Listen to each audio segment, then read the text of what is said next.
પ્રાય મહાપુરુષો કહેતા હોય છે કે જીવનમાં બે હ બહુ યાદ રાખવા જેવા છે. આ બે હ ને આપણે જીવનમાં ઉતારી લઈએ એટલે જીવનમાં ક્યારે પસ્તાવાનો સમય ના આવે.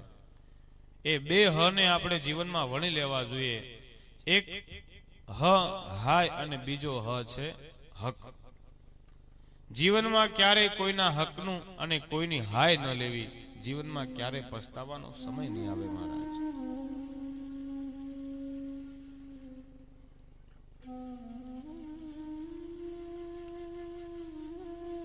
અનિત્ય અને અધર્મનું ધન આપણી સમીપે આવે એટલે આપણને એમ થાય કે આપણને અમુક પ્રકારની સંપન્નતા સમૃદ્ધિની પ્રાપ્તિ થાય.